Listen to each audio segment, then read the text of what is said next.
For a long time, I've been following very closely the story of solid-state batteries. About a decade ago, they said some people made claims they were close to having a breakthrough, and then recently they did have a breakthrough. Samsung has got proven technology. It uses a lot of silver and a lot of copper. And now there's other companies making solid-state batteries that are very cagey about how they're doing it. And a lot of people are saying, no, we don't use any of these geopolitically sensitive materials and it's all green. We're not using expensive materials. And a lot of people have been saying, yeah, I've done the research and it seems all the major manufacturers are going to less expensive materials.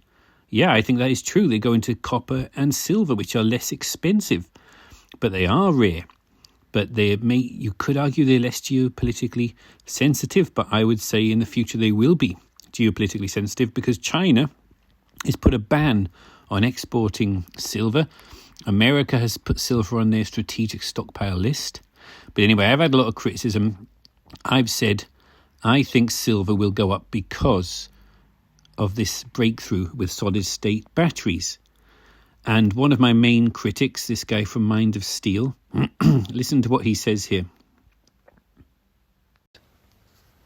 Gosh, Dave seems to be on one. I noticed that he's published another video in which his theory is that the price of silver is going to go up because of solid-state batteries, the next generation of automotive battery technology. I did actually look up what the leading manufacturers are actually proposing to make their new batteries from. And it turns out he's just completely wrong because I don't think there's any major next generation battery manufacturer that is actually planning to use more effective materials, more expensive materials. The whole idea is to get more effective from cheaper materials so that profit margins are higher, and that the whole point of this new technology is instead of having to use expensive. This guy is 100% wrong. Made from materials that are found everywhere, not rare materials, and not geopolitically constrained materials, which in today's world is more important than ever before. Now, from what I've found out, he is talking about silver and copper. They are used a lot, and it's like they're green and it's safe. It's not geopolitically sensitive. They're not rare, so we are told, because if you look at the silver market, there's trillions of ounces of silver bought and sold every year. That makes it look like the market's flooded with silver. Copper, even more so. All this copper is bought and sold. I think it is all a lie. I think silver and copper are far more rare than we are told. They are actually geopolitically sensitive. China's got an export ban on silver now. Soon other countries will be banning the export of silver and copper.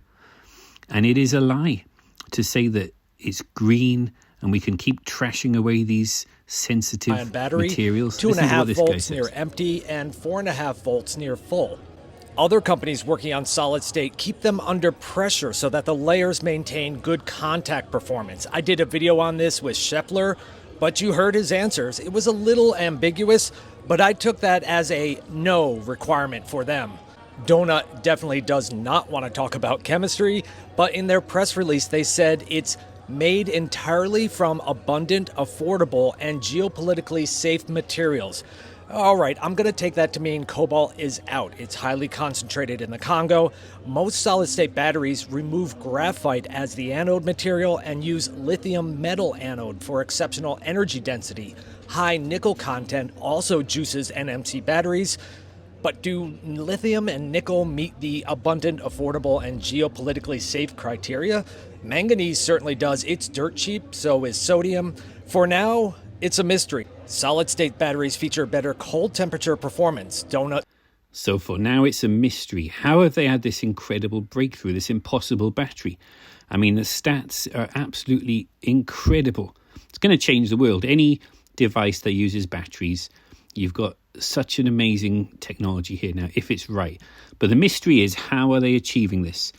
If they're not using these other geopolitically sensitive metals, how did they achieve this breakthrough? My analysis says they're using lots of silver and copper. It's not these other elements, rare earth elements, it's silver and copper. And they are trying to say they're cheap and they are plentiful, but that is a lie. They are very rare, they are very precious, and it is wrong to be trashing away these rare, precious elements at such low prices. It's not worth recycling. I mean, it's not economic to recycle them. The manipulation needs to stop. It's okay to have these technologies, but treat copper and silver like the very precious, very rare elements that they actually are.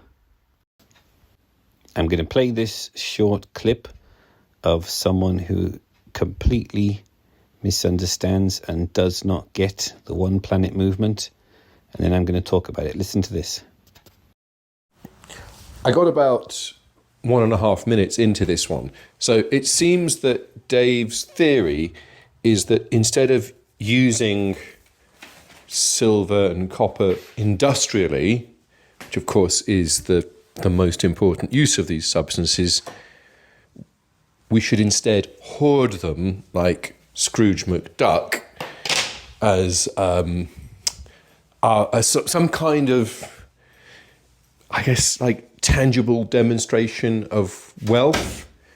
I can't quite figure out what the benefit of that is, because it basically, so we'd all have piles of silver and copper, but the flip side is we wouldn't have mobile phones and solar cells and CPUs or whatever, the millions of things that are made out of silver and probably more importantly copper.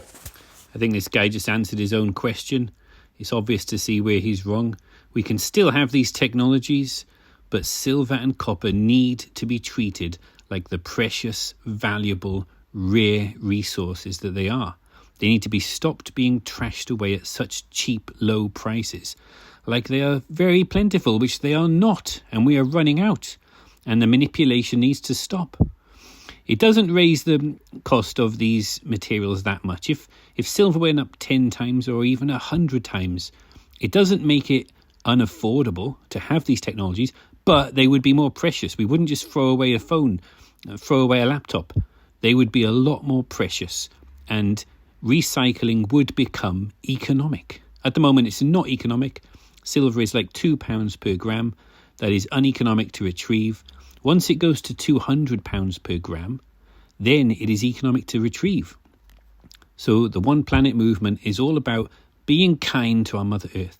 Save silver and copper, just like save the rainforest, save the elephant tusks, save the rhino horn, save silver and copper.